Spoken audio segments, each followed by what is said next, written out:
న్యాయాధిపతులు 12వ అధ్యాయము 11 నుండి 15 వచనాలు ధ్యానించుకొని యవనస్తుల కూడికను ముగించుకుందాం. అతని తరువాత జెబూలూనీయుడైన ఏలోను ఇశ్రాయేలుకు అధిపతి ఆయన. అతని తర్వాత ఇబ్సాను తర్వాత ఇబ్సాను తాను శరీర విషయముల మీద, సొంత కార్యాల మీదే తాను ఆసక్తి కలిగిన వాడుగా ఉన్నాడు. 30 కుమారులను 30 కుమార్తెలను కనటంలో సరిపోయింది. అందుకనే తాను 7 ఏళ్ళు మాత్రమే ఉన్నాడు ఇశ్రాయేలుకి అధిపతిగా. తర్వాత వెంటనే చనిపోతూ వచ్చాడు. సో వీళ్ళ గురించి అందుకునే ఎక్కువగా రాయబడలేదు. యెఫ్తా విషయంలో కానీ మిగిలిన వారి విషయంలో వారు కొన్ని క్రియలు చేశారు కాబట్టి, దేవుడు అప్పగించిన పని దైవ చిత్తానుసారంగా వారు చేశారు కాబట్టి, వారు చేసిన తప్పులు, పొరపాట్లు ఇవన్నీ కూడా దేవుడు వారికి చూపిస్తూ వారు సరిచేస్తూ వచ్చాడు. వీళ్ళ విషయంలో వాళ్ళు పెళ్లి చేసుకున్నట్టే పైన ఏం పేరు పోయిన వారం ఇబ్సాను చేసిన భౌతికమైన క్రియల గురించి చెప్పాడు కానీ, ఎంతమంది పిల్లల్ని కన్నాడు అనే విషయాలు చెప్పాడు కానీ, సో దాని గురించి ఆత్మీయంగా తన గురించి ఏమీ చెప్పలేదు. నేను కూడా యేసుక్రీస్తు ప్రభుని అంగీకరించిన తర్వాత, యేసుక్రీస్తు ప్రభుని అంగీకరించక ముందు చేసిన క్రియలకి ప్రతిఫలం అనేది ఉండదు. యేసుక్రీస్తు ప్రభుని అంగీకరించిన తర్వాత క్రియలు చేయాలి. ఏ క్రియలు చేయాలి? విశ్వాసము ద్వారా నీతిమంతులమై నీతి క్రియలు చేయాలి. నీతి క్రియలు అంటే లోకం ఏం చేస్తుందంటే మానవ సేవే మాధవ సేవ.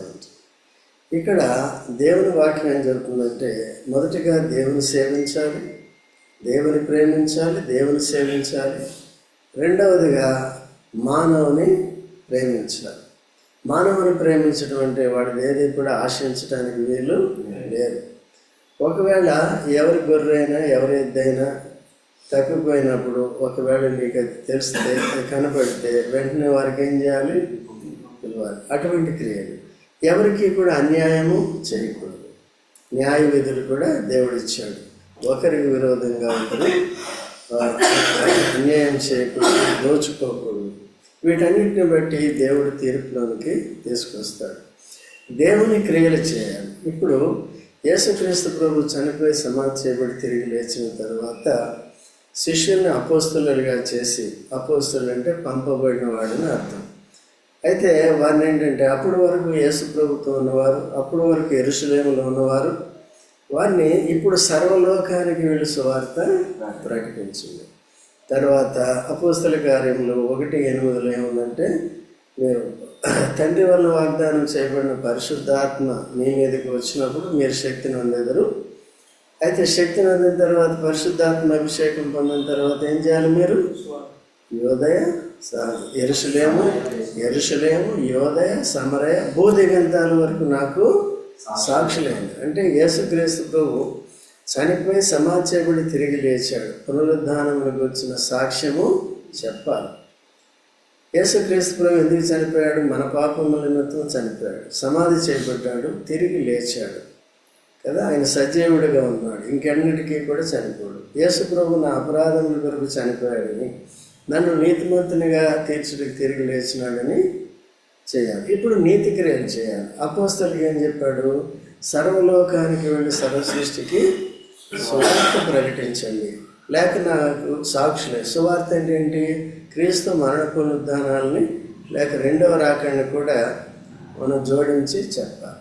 మొదటి రాకడు కూడా ఎందుకు వచ్చాడు, ఎలా శిక్షింపబడ్డాడు, రెండవ రాకడిలో ఎలాగ వస్తాడు, ఈ విషయాలన్నీ కూడా మనం ఎరిగిన వారమై మనం చెప్పాలి. మనం అయితే చూసిన వారు రాశారు కదా. మత్తయి యేసుప్రభుని చూశాడా లేదా? సో చూసిన వారు రాశారు కాబట్టి అది మనకు ఆధారంగా ఉంటుంది. ఇది మానవుని ఆలోచనతో రాశారా లేకపోతే దైవాత్మ ప్రేరేపణ ద్వారా రాశారా అనే విషయాలు లేఖనాలు మనం చదివినప్పుడు అర్థమవుతున్నాయి. మనిషి రాసిన పుస్తకాలు మనం చూస్తే అవి ఈజీగా అర్థమైపోతాయి, మనుషులు వారి ఆలోచన బట్టి. అయితే దైవాత్మ ద్వారా ప్రేరేపింపబడిన రాయబడిన మాటలు దైవికంగా ఉంటాయి, గూఢంగా ఉంటాయి. దాన్ని ఎన్నిసార్లు చెప్పినా ఎన్నో రకాలుగా దాంట్లో ఉన్న సంగతులు అర్థమవుతూ ఉంటాయి కదండి. అట్లా ఉంటుంది. ఇది మనల్ని తెప్పరిల్లా చేస్తుంది. కాబట్టి అంతకందుకు వెలుగు ఎక్కువ చేస్తూ ఉంటుంది. అంటే గ్రహింపు కానీ, జ్ఞానం కానీ, విజ్ఞానం కానీ, ఆత్మీయంగా వీటన్నిటిలో మనల్ని ఏం చేస్తుంది? అభివృద్ధి చేస్తూ ఉంటుంది. కాబట్టి నేను ఒకసారి బైబిల్ చదివేశానంటే సరిపోదు. కాబట్టి జీవితాంతం ఏం చేయాలి? చదువుతూనే ఉండాలి. దాంట్లో అర్థం చేయాలి. పుట్టి చదవటమైనా వింటూనే ఉండాలి. ఎప్పుడు వినాలి? అది ప్రతి మీటింగ్లో కూడా ఏం చేయాలి? మీ డ్యూటీలు అయిపోతే అప్పటికి రావాలి. అయ్యో ఇప్పటికీ 8 గంటలు డ్యూటీ చేసి 10 గంటలు వర్క్ చేసి అలసిపోయానే పడుకుంటాను కొంచెంసేపు అంటే, అక్కడ పడుకునేది ఇక్కడికి వచ్చినప్పుడు నీకు శరీరంలో కూడా ఉత్తేజాన్ని ఇస్తాడు. అర్థమైందా? మీరు టీ తాగుతారు కదా, టీ దేని కొరకు? ఉత్తేజం కొరకు. అయితే ఇక్కడ దేవుని సన్నిధికి వచ్చినప్పుడు, దేవుని వాక్యం ద్వారా శ్రద్ధగా మీరు విన్నప్పుడు మీ శరీరంలో కదా ఒక రకమైన శక్తి అనేది కూడా వస్తుంది. నా శరీరంలో కూడా వస్తుంది, మీ శరీరంలో అందరిలో వస్తుంది. మిగిలిన వారికి ఏంటంటే సరిగా వినకుండా ఉంటే వారికి బోరింగ్ కింద ఉంటుంది అన్నమాట. అలా లేకుండా చాలా జాగ్రత్తగా ఏం చేయాలి? దీన్ని నేర్చుకోవాలి. సో ఇలాగా ఇప్పుడు నీతిమంతులుగా తీర్చబడిన తర్వాత ఏం చేయాలి? ఇప్పుడు నీతి క్రియలు చేయాలి. కొర్నేలు అనే భక్తుడు ఉన్నాడు. అపోస్తల కార్యములు 10వ అధ్యాయంలో 1 నుంచి అధ్యాయము 48వ వచనం వరకు మీరు తర్వాత తెలిసిందే, మీకు కొంతమందికి తెలిసే ఉంటుంది. సో కొర్నేలు గురించి, కొర్నేలు అన్యజనుడు అయినప్పటికీ ఆయన ఏం చేస్తున్నాడంటే ధర్మకార్యాలు చేస్తున్నాడు. ధర్మశాస్త్రాన్ని నమ్మాడు. ఆయన ధర్మక్రియలు చేస్తున్నాడు ధర్మశాస్త్ర ప్రకారం. అయితే అప్పటికే యేసుక్రీస్తు ప్రభు చనిపోయి సమాధిచేపడి తిరిగి లేచి యేసు ప్రభు ప్రకటింపబడుతున్నాడు. ఆయన ద్వారా అన్ని జనులు కూడా రక్షణలోకి రావాలని దేవుడు సంకల్పించి కొర్నేలుకి దర్శనం ఇచ్చాడు. నా సేవకుడు ఇక్కడ యొప్పేలో ఉన్నాడు, సీమోను పేతురు, ఆయనను పిలిపించుకో, ఆయన నీకు దేవుని మార్గాన్ని బోధిస్తాడు. అటు పేతురుకు కూడా దేవుడు ప్రత్యక్షతను ఇచ్చాడు. దుప్పటి దర్శనం. దాంట్లో ఏమున్నాయి? వాకు పురుగులు, చతుష్పాది జంతువులు ఇవన్నీ ఉన్నాయి. వీటిని చంపుకొని తిను అన్నాడు. ఆయన ఏమనుకున్నాడు? నిజంగా జంతువులు అవి అపవిత్రం ధర్మశాస్త్ర ప్రకారం. వాకు పురుగులు, చతుష్పాది జంతువులు, నెమరువేయని జంతువులు ఇవన్నీ కూడా ఇవి ఎవరికి గుర్తుగా ఉన్నాయంటే అన్ని జనులకి గుర్తుగా ఉన్నాయి. ఎందుకు అన్ని జనులకి గుర్తుగా ఉన్నాయంటే వారు ఈ సృష్టికర్తకి బదులు సృష్టిని, జంతువుల్ని, పురుగుల్ని, వీటిని విగ్రహాలుగా చేసుకుని పూజిస్తారు అన్నమాట. కాబట్టి ఎవరు దేన్ని పూజిస్తారో వారు కూడా అటువంటి వారే. ఒక విగ్రహాన్ని పూజిస్తే నువ్వు కూడా ఎవరు అంటే విగ్రహం. 115వ కీర్తనలో ఉంటుంది.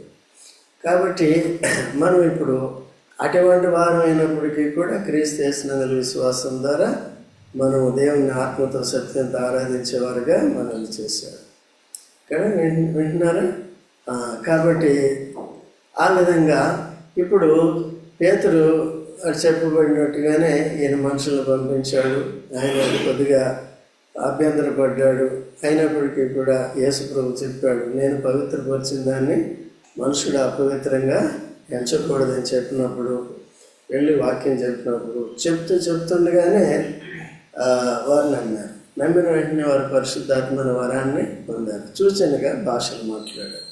మన వల్ల పరిశుద్ధాత్మను పొందిన వీరు బాప్తిస్మంలో పాలు పొందకుండా నీటిని ఎవరైనా ఆటంకపరచగలరు. అదే బాప్తిసం. నీటి బాప్తిసం కంటే ముందే పరిశుద్ధాత్మను పొందారు. అందుకనే విశ్వసించిన నాడే మనం ఎవరిని పొందుతాం? అందుకే దుఃఖపెట్టకూడదు. వాక్యం విన్నప్పుడు, ప్రార్థన చేసినప్పుడు, దేవుని మందిరానికి వచ్చినప్పుడు ఆత్మ మనలో పనిచేస్తూ ఉంటుంది కదండి. ప్రార్థన చేస్తే ప్రార్థనలో సహాయం, ఆరాధన చేస్తే ఆరాధన, వాక్యం వినేటప్పుడు గ్రహింపులోకి తీసుకురావటం. సో వారు కూడా పేతురు వాక్యం చెప్పేటప్పుడు ఎవరు కార్యం చేశారు? పరిశుద్ధాత్మ. వారిని ఒప్పుకొని చేసి, పాపమును గురించి, నీతిని గురించి, తీర్పుని గురించి వారిని ఒప్పుకొని చేసి అంటే నమ్మిన వెంటనే వారు పరిశుద్ధాత్మ వారిలోకి వెళ్ళారు. అట్లా వాళ్ళని సిద్ధపరిచారు. మనకు కూడా అదే పద్ధతి. సో కాబట్టి ఇప్పుడు చేయాలి నీతి క్రియలు, ఇప్పుడు నీతి క్రియలు చేయాలి. ఇప్పుడు అటువంటి క్రియలు చేయకపోవచ్చు, పాత ఏవైతే చేయాడో అట్లా కాకుండా ఇప్పుడు ఏం చేయాలి? సువార్త చెప్పాలి. ఆల్రెడీ మొదలుపెట్టాడు.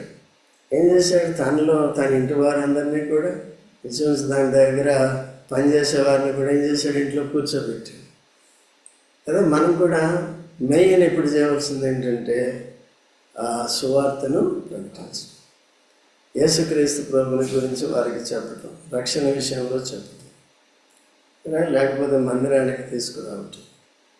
సో ఇవన్నీ కూడా మనం చేయాలి. దేవుని వాక్యంలో విశ్వసించిన తర్వాత ఏ ఏ క్రియలు చేయమన్నాడో ఆ క్రియలన్నీ మనం చేయగలిగే శక్తిని పొందాలి. అన్నీ చేయలేం. కొన్ని దగ్గర అభ్యంతరపడతాం. మీటింగ్ రమ్మంటే కష్టమైపోతుంది. రావాలా వద్దా? ఎవరు చెప్పారు రమ్మని? దేవుడు చెప్పారు కదా. దేవుడు చెప్తే ఏం చేయాలి? చేయలేని పరిస్థితి. ఎందుకు అట్లా? సువార్తకి వెళ్ళాలి. ఎందుకు రావట్లేదు? వీటికి బహుమానం ఉంటుంది. అందుకనే పౌలు అంటాడు, ప్రభు కార్యాభివృద్ధి అంది ఎప్పటికీ ఆసక్తులై మౌనుడే అంటాడు. 1 కొరింథీ 15:58 ఉంటుంది. ఓకేనండి. సో ఇప్పుడు ఈ క్రియలు చేయాలి, ఇది చేయాలి. నేను లేకపోతే ఇంట్లో కూర్చుని రోడ్డు మీద వెళ్ళేవాళ్ళకి 10 రూపాయలు దానం చేసి నేను ఎంత మంచివాడిని అనుకుంటే సరిపోదు. అర్థమైందా? అవన్నీ లోక పద్ధతి. మనం ఏం చేయాలి? చేయాలి. అంటే నేను ఇతరులకి ఏమైనా హెల్ప్ చేయొద్దని చెప్పట్లేదు. హెల్ప్ ఎట్లా చేయాలి? ఆనాటికి వారికి ఏమైనా శ్రమలో ఉన్నవారు, ముఖ్యంగా విశ్వాస గృహానికి చెందిన వారికి మేలు చేయాలి. మొదటిగా ఎవరిని చూడాలి? విశ్వాసం. ఈ దినాల్లో చర్చెస్ ఏమవుతున్నాయంటే బయట వాళ్ళకి పెట్టేసి ఫోటోలు తీసేసి వీడియో తీసేసి సోషల్ మీడియాలో పెట్టేసి పోయి చర్చ్ ఎంత గొప్పదో చెప్పారు. కొంతమంది ఈ సహవాసంలో ఉన్నవారు కూడా, అంటే మన సంఘంలో కాదు, పెద్ద వాళ్ళు కూడా అలా చేసి వీడియోలు పెడితే వాళ్ళకి కూడా నేను చెప్పాను, వాళ్ళకి కూడా రాశాను. ఇది సరైన పద్ధతి కదా. మీ నీతి క్రియలు ఏం చేయాలంటే మనుషులకి తెలియకూడదు. సో వారికి సువార్త చెప్పాలి. ఊరికే కరోనా టైంలో ఇవన్నీ చేశారు కొంతమంది. అర్థమైందండి? కరోనా టైంలో మనం చేసాం. ఎవరికి చేసాం? విశ్వాసులు చేసాం. ఇక్కడికి వచ్చే వాళ్ళకి చేసాం. అక్కడ కూడా వాళ్ళు కూడా అట్లే చేసుకోవాలి. వీళ్ళు మాత్రం ఎక్కడ పెట్టేస్తారు? వీళ్ళు ఇచ్చారు కానుకలు సంవత్సరం అంతా, అన్ని సంవత్సరాలు. కానీ పెట్టేది ఎవరికండి? వాళ్ళకి సువార్త చెప్పు. ఓకే, వాళ్ళు కూడా నీకు తటస్థించి ఇటువంటి పరిస్థితులు ఏమైనా ఉంటే చేయండి, అప్పుడు చేయండి. వారికి ఏం చేయాలి? మనం సువార్త కూడా చెప్పాలి. ఇట్లా క్రమం లేకుండా, పద్ధతి లేకుండా గవర్నమెంట్ మెప్పుకోరు. వాళ్ళకి చూపిస్తారన్నమాట, ఇంతంత చేశాము, ఇంతంత ఖర్చు చేసామని. ఇన్కమ్ ట్యాక్స్ వాళ్ళకి కూడా ఇవే చూపిస్తారన్నమాట. సో దీని గురించి వేషాలు వేయకూడదు. ఏం చేయాలి? ఇది అట్లా చేయాలి. సో కాబట్టి ఇక్కడికి మనం వచ్చినప్పుడు 11వ వచనంలో అతని తర్వాత, అంటే ఇబ్సాన్ తర్వాత జబూలూనీయుడు.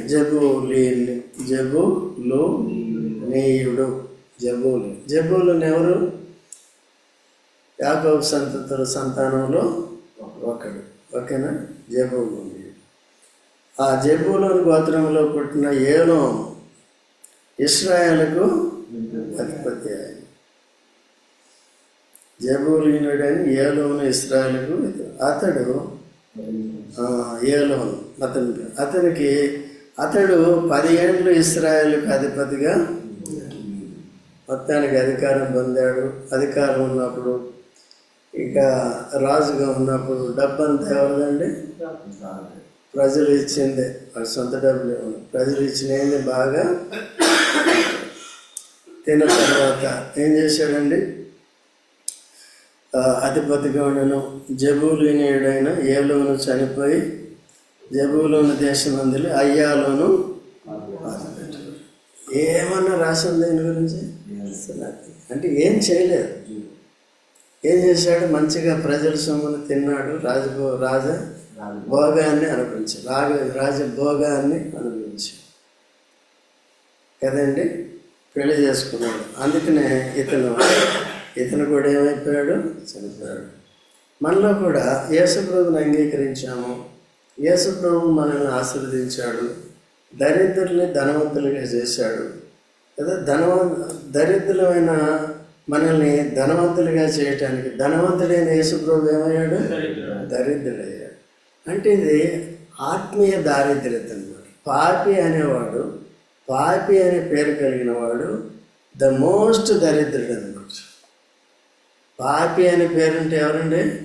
దరిద్రుడు, దిక్కుమాలినోడు కదండి.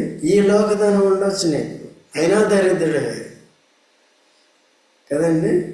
తర్వాత ఈ లోకంలో మంచి పెద్ద కులం ఉండొచ్చు నీకు, అయినా దరిద్రుడే. నేను రాజుని అంటే నాకు తెలిసిన నువ్వు దరిద్రుడు అని చెప్పి, నేను రెడ్డిని అంటే నాకు తెలిసిన నువ్వు దరిద్రుడు. ఎవరండి ధనవంతులు?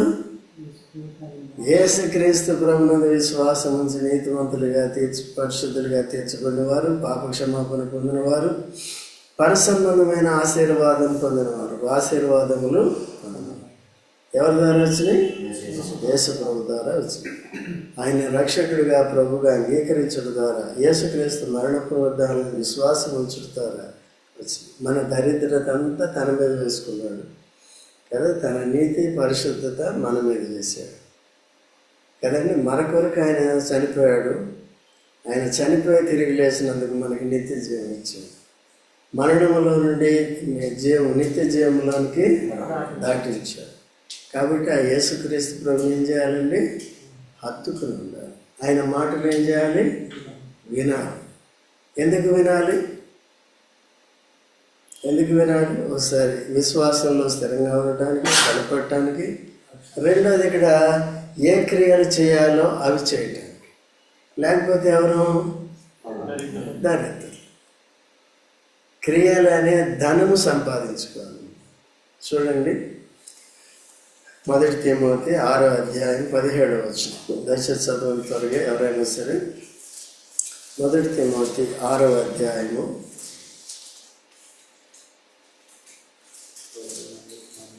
17వ చదువు. గట్టిగా చదువు. ఎవరు చదువు? ఇహమందు ధనవంతులైన వారు గర్విష్ఠులు కాక అస్థిరమైన ధనమందు నమ్మిక ఉంచగా సుఖముగా అనుభవించడం సమస్తమును మనకు ధారాళముగా దయచే దేవుని యందే నమ్మకించండి. వారు వాస్తవమైన జీవనం సంపాదించుకునే నిమిత్తము రాబో కాలంలో మంచి పునాది తమకు వేసుకొనచ్చు మేలు చేయవారును సత్క్రియలు అన్న ధనం గలవారును. ఏదైనా సత్క్రియలు ఏంటంటే సత్క్రియలు అంటే దేవుడు చెప్పని చేసిన క్రియలు సత్క్రియలు. దేవుడు చెప్పంది చేస్తే ఏమవుతుంది? సత్క్రియ కాదు. ఈవెన్ కయ్యను కూడా ఏం తీసుకొచ్చాడండి? బలిని తీసుకొచ్చాడు బలిపీఠం దగ్గరికి. అయితే దేవుడు అంగీకరించేటట్టుగా తెచ్చాడా? ఏమయ్యాడు? దేశదిమ్మరయ్యాడు. శాపం వచ్చింది.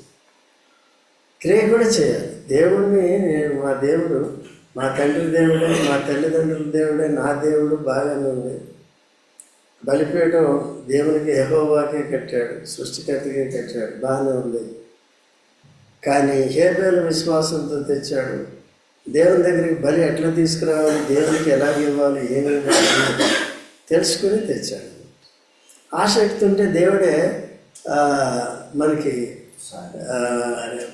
ప్రత్యక్షత ఇస్తాడు. దేవుని క్రియలు ఎలా చేయాలో ప్రత్యక్షత కావాలి. నేటి దినాల్లో అది అవసరం లేదు.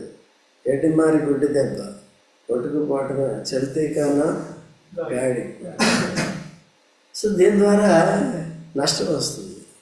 అందుకే ప్రభువా ప్రభు అని పిలిచి ప్రతివాడు పరలోక రాజ్యంలో. ఎందుకంట నీ నామాన్ని ఇది చేసినావు, అది చేసినావు, ఇన్ని గొప్ప కార్యాలు చేసినావు అంటే అక్రమము చేయవారులారా ఎవరు నాకు తెలియదు అంటాడు. ఎంత నష్టం అంటే they don't have even entrance into heaven. పరలోకంలో శివ క్రియలు చేయకపోతే ఎవరు నువ్వు? పాపిగా దరిద్రుడు. విశ్వాసం ఉంచకపోతే నువ్వెవరు? బాప్తిజం తీసుకోకపోతే ఎవరు? ఎప్పుడు తీసుకోవాలి బాప్తిజం?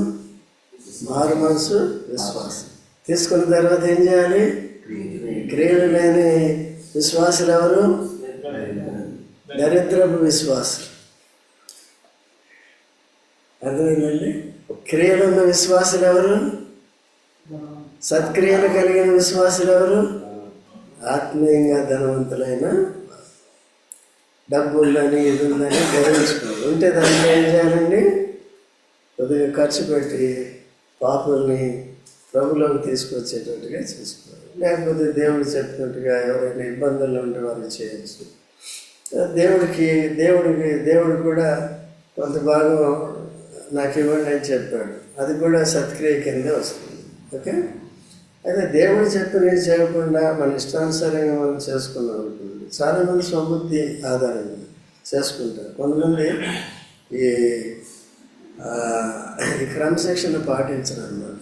స్వబుద్ధిని ఉపయోగించి ఏదైతే ఇక్కడ చేయవలసింది అక్కడ చేస్తారు, అక్కడ చేయవలసింది ఇక్కడ చేస్తారు.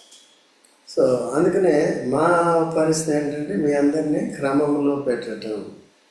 క్రమంలో పెట్టాలంటే మేము కూడా క్రమాన్ని ఎరిగిన వారిగా ఉండాలి, పాటించేవారు ఉంటారు. ఓకేనండి.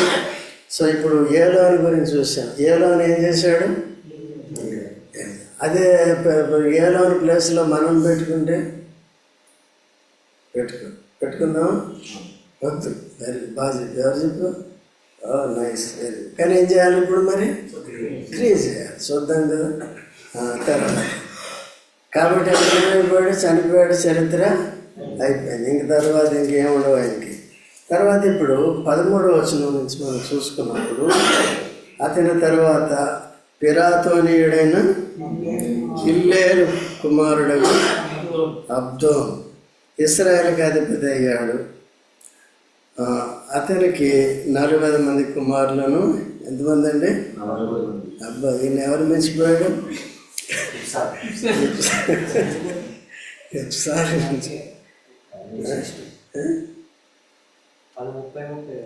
ఈయన ఒకసారి ఫస్ట్ 40 ఎంత? ఎంతమంది అంటే 40 మంది కుమారులు, 30 మందిలు. 10 మార్కులు ఎక్కువ, 10 మంది కుమారులు. ఓకేనా? మీరు కూడా అట్లే చేసుకోండి. మనం ఆత్మీయ పిల్లల్ని ఎంతమందినైనా కను కదా, 40 కాదు 50 మందిని ఆత్మీయంగా కనండి. కానీ భౌతికంగా ఒక్కరు ముద్దు, ఇద్దరు వద్దు అది అంటారు కదా. లేకపోతే 2 ముద్దు, 3 వద్దు. ఇప్పుడు మళ్ళీ వేరే స్లోగన్ పెట్టారు, గవర్నమెంట్ వాళ్ళే పెడుతున్నారు. ఆ ముస్లిమ్స్ ఎక్కువ 19 మందిని కంటున్నారు కాబట్టి మీరు కూడా 19 మంది 20 మందిని కనండి అని చెప్తున్నారు. ఈ పొలిటికల్ వాళ్ళు మాట్లాడినవద్దు. ఓకే, చెప్తున్నారు ఇట్లా. కాబట్టి చంద్రబాబు నాయుడు చెప్పాడు, ఈరోజు ఇంకొకటి చెప్పారు, వాళ్ళ పేర్లు చెప్పండి నేను. కాబట్టి సరే, కాబట్టి ఈయన పని కూడా ఏంటండి? మన పని ఏంటి? ఆత్మీయ పిల్లలు కదా. మరి సువార్తలోకి రావాలి కదా. ఎప్పుడైనా వచ్చావా? మరేం చేయాలి ఇప్పుడు? లేకపోతే ఎవరు? అంత ఒకటే మాట. ఏం సురేష్ నిద్రపోతున్నావు? ఎవరు నువ్వెవరు?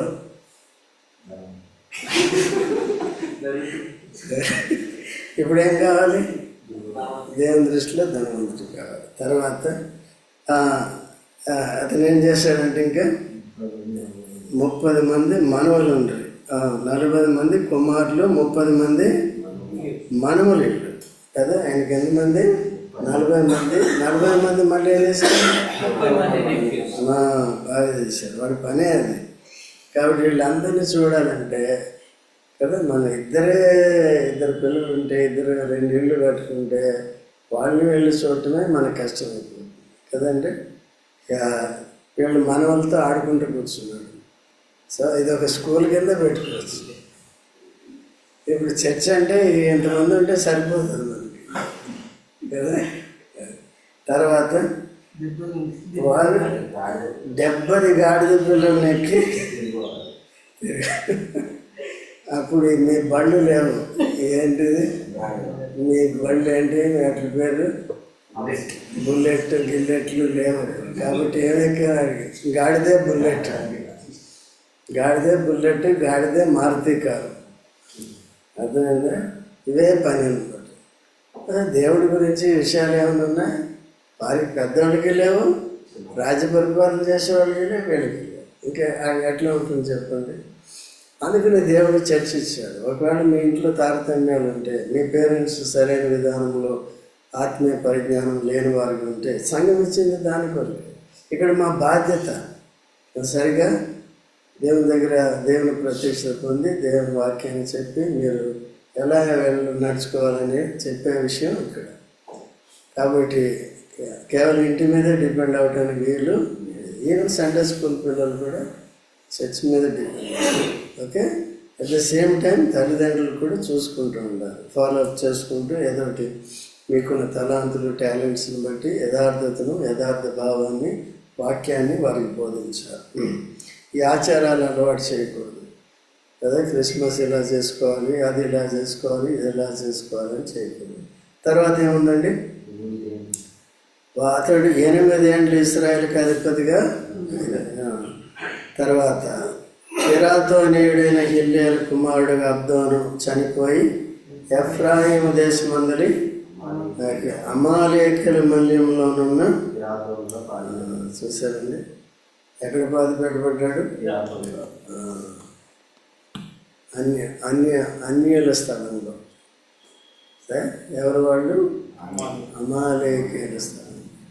సో కాబట్టి దేవుని యొక్క భయం లేకుండా, సరైన విశ్వాసం లేకుండా, దేవుని క్రియలు చేయకుండా అశ్రద్ధగా నిర్లక్ష్యంగా జీవించి, ఈవెన్ క్రైస్తవులు కూడా నేను యేసు ప్రభువుని నమ్ముకున్నాను ఇది అదని చేసి సమయాన్ని అంతటిని, దేవుడిచ్చిన సంవత్సరాలన్నింటినీ రక్షణ పొందిన తర్వాత కూడా వాక్యం నేర్చుకోకుండా, వాక్యంలో బలపడకుండా, చేయవలసిన కర్తవ్యం ఏంటో తెలుసుకోకుండా వ్యర్థంగా మన జీవితాన్ని, మన దినాల్ని మనం పాడు చేసుకుంటే రోహిత్ ఏం చేసినట్టు?